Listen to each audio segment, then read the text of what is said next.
Class 10 की ये poem the frog and the Nightingale बहुत ही बड़ी है और बहुत ही हार्ड है टू अंडरस्टैंड। तो अगर आपको भी इस पोयम में कोई डाउट हो या दिक्कत हो या इजीली समझ में नहीं आ रही हो तो इस वीडियो को एंड तक के देखना। Hello and welcome to Parkway Education. आज हम एक क्लास 10 की poem the frog and the nightingale पढ़ेंगे जो लिखी है विक्रम सेठ ने। ये इसका पार्ट 1 है जिसमें हम पोयम का लाइन बाय लाइन एक्सप्लेनेशन चालू करेंगे। तो आइए without further ado let's get started. सबसे पहले फ्रॉग एंड द नाइटिंगेल। तो नाइटिंगेल क्या होता है? नाइटिंगेल एक टाइप की बर्ड है। तो ये पोयम जो है वो बेसिकली है एक फ्रॉग के बारे में और एक नाइटिंगेल के बारे में। ये जो पोयम है इसमें एक स्टोरी बताई गई है फ्रॉग की और नाइटिंगेल की, पर ये एक स्टोरी नहीं है, पोयम फॉर्म में इस स्टोरी को दर्शाया गया है।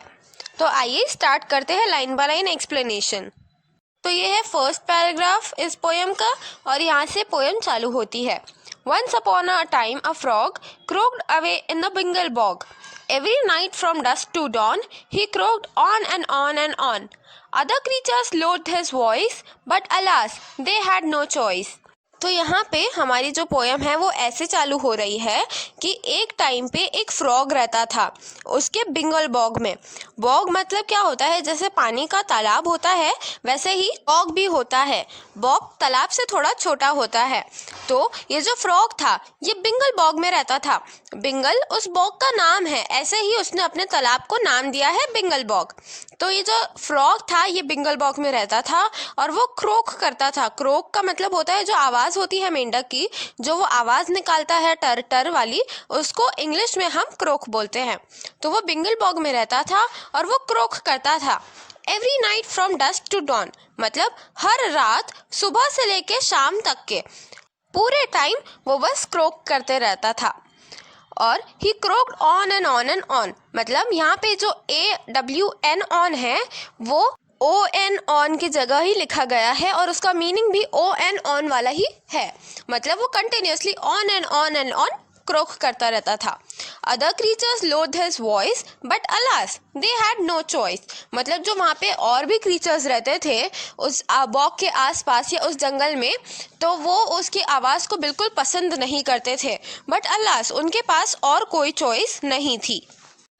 And the crass cacophony blared out from some tree, at whose foot the frog each night minstrelled on till morning night. मतलब जो क्रास कैकोफोनी लिखा है, कैकोफोनी का मतलब होता है अनप्लेजेंट साउंड।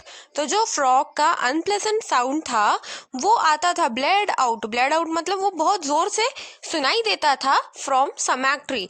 जैसे मैंगो का ट्री होता है, एप्पल का ट्री होता है, वैसे ही एक समैक ट्री होता है। तो वो जो समैक ट्री था उसके पास में वो बंगाल बॉग था जहाँ पे फ्रॉग रहता था और वहाँ से वो क्रोक करता था। तो इसीलिए जो उसकी आवाज़ थी वो समैक ट्री के फुट से आती थी। मतलब फुट से मतलब वहाँ के उसके पास से आती थी। जब जो पेड़ होता है उसके नीचे था वो, इसीलिए उसको फुट बोला गया है।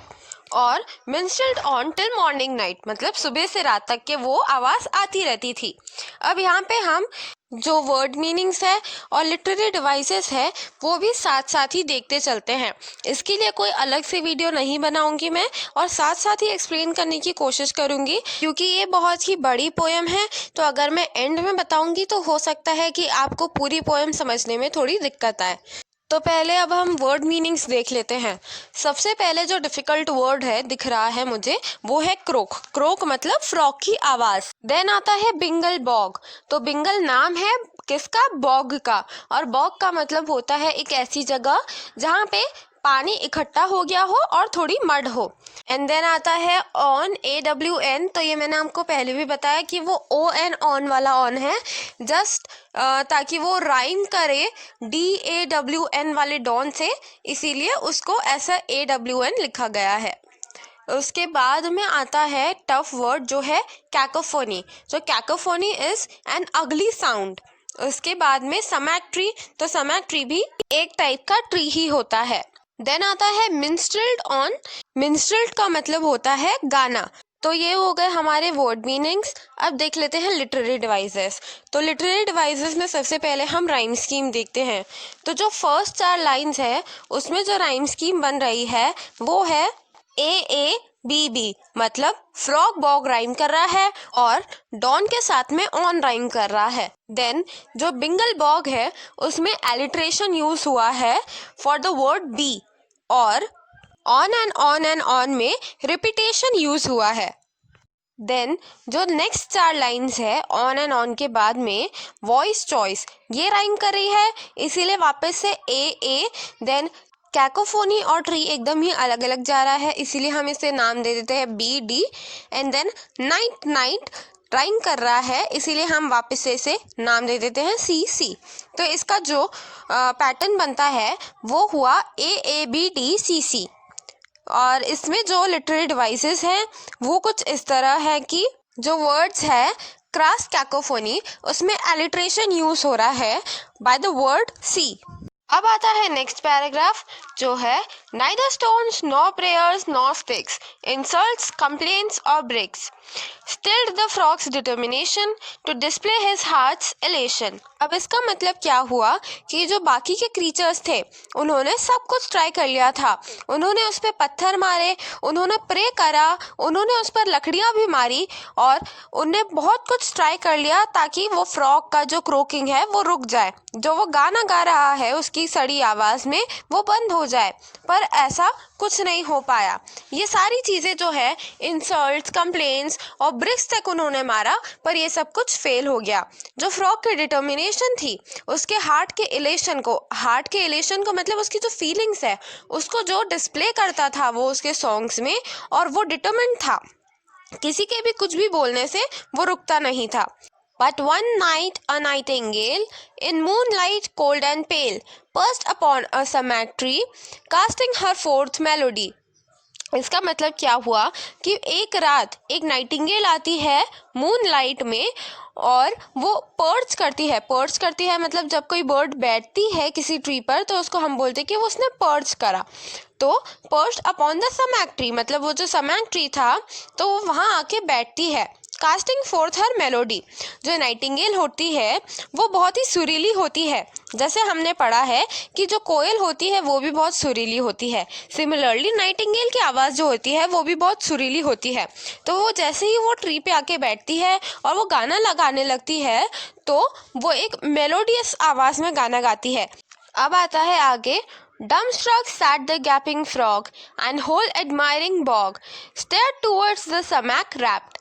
मतलब जो फ्रॉग था वो डम्बस्ट्रक रह गया था। डम्बस्ट्रक मतलब वो जैसा का वैसा ही रह गया, उसको समझ ही नहीं आया कि वो अब क्या बोले।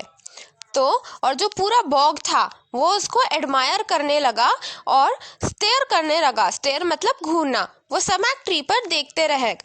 अब हम इस पेज में वर्ड मीनिंग्स देख लेते हैं। तो सबसे पहले तो आता है इलेशन, हार्ट्स इलेशन। तो इलेशन का मतलब होता है वो फीलिंग जो बहुत ही खुश होने वाली हो, मतलब जॉय से भरी हो, उसको हम बोलते हैं इलेशन। फिर आता है कास्टिंग फोर्थ। तो कास्टिंग फोर्थ मतलब किसी चीज़ को आगे रखना या किसी चीज़ को एमिट करना। देन आता है डम्बस्ट्रक। डम्बस्ट्रक मतलब शॉक्ड या एकदम अमेज्ड। और फिर लास्ट वर्ड है रैप्ट। रैप्ट मतलब वो इतने इंटरेस्ट से देख रहे थे कि उन्हें कुछ और सूझ ही नहीं रहा था, वो कंटिन्यूसली सिर्फ नाइटिंगेल को देख रहे थे। अब बारी आती है लिटरेरी डिवाइसेस की। तो लिटरेरी डिवाइसेस में हम सबसे पहले देख लेते हैं कि इसमें क्या राइम स्कीम यूज़ हुई है।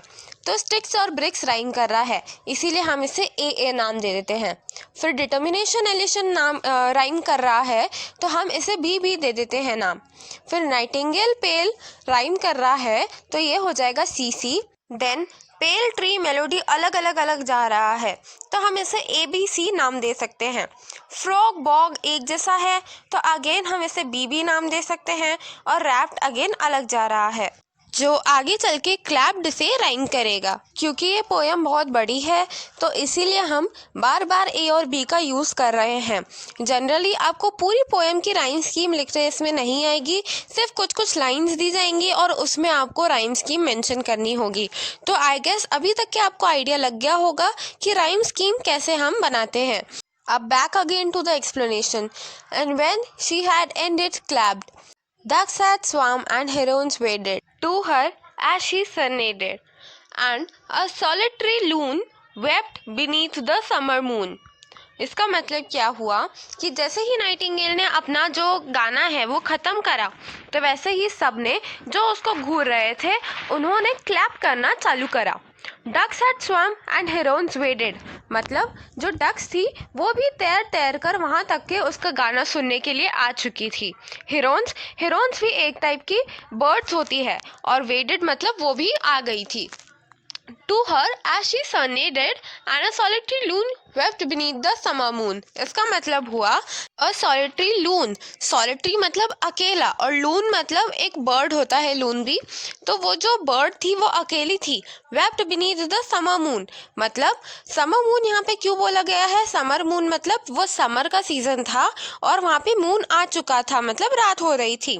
तो वो रात में वो जो loon थी, solitary loon, जो अकेली हो चुकी थी loon, तो वो रोने लगी। वेप्ट का मतलब होता है रोना। बीनीथ द समर मून मतलब वो चांद के नीचे रोने लगी। और क्यों? क्योंकि वो बहुत इमोशनल हो गई थी उसका गाना सुन के नाइटिंगेल का, और इसीलिए वो रोने लग गई। अब आता है आगे का पार्ट।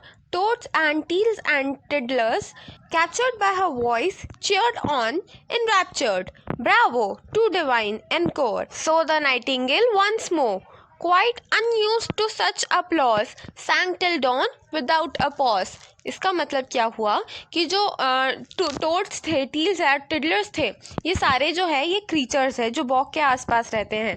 तो ये सारे जो थे ये कैप्चर्ड हो गए थे उसकी वॉइस से, मतलब एकदम ही दीवाने हो गए थे उसकी वॉइस के, और फिर वो चीयर ऑन करने लग गए। एनरैप्चर्ड मतलब वो बोलने लग गए चिल्ला चिल्ला के, ब्रावो, टू डिवाइन, एनकोर मतलब ये तारीफ कर रहे हैं नाइटिंगेल की। So the nightingale once more, तो अब ये तारीफ सुन के नाइटिंगेल एक बार फिर चालू हुई। Quite unused to such applause मतलब उसने इससे पहले कभी भी ऐसे अपलॉस नहीं देखे थे, इतनी तारीफ, इतना प्रशंसा उसने नहीं देखी थी, तो इसीलिए वो अनयूज्ड थी और वो एक और बार चालू हुई गाना। sang till dawn without a pause, फिर वो डॉन तक के विदाउट अ पॉज उसने कंटिन्यू गाना गाया। अब यहाँ पे हम वर्ड मीनिंग्स देख लेते हैं। तो टोड्स, टील्स एंड टिडलर्स, तो यहाँ पे टोड्स मतलब एक टाइप के मेंढक जैसे ही होते हैं, एक क्रीचर होते हैं। टील्स मतलब जो स्मॉल डक्स होती हैं उनको हम टील्स बोलते हैं, और टिडलर्स होते हैं स्मॉल फिशेस। और यहाँ पे जो पोएटिक डिवाइस है वो भी टोड्स, टील्स एंड टिडलर्स में ही आई है, with the sound of T. इसी के साथ अब हम ये वाली वीडियो अब एंड करते हैं। जो आगे की पोएम है वो मैं नेक्स्ट पार्ट्स में आपको एक्सप्लेन करूँगी। तो आई होप आपको इतनी पोएम जो है वो समझ में आई होगी। आप इसे रिवाइज करिए और नेक्स्ट वीडियो का वेट करिए। जब तक के लिए थैंक यू सो मच। हमारे चैनल पार्कवे एजुकेशन को सब्सक्राइब करना और इस वीडियो को लाइक करना।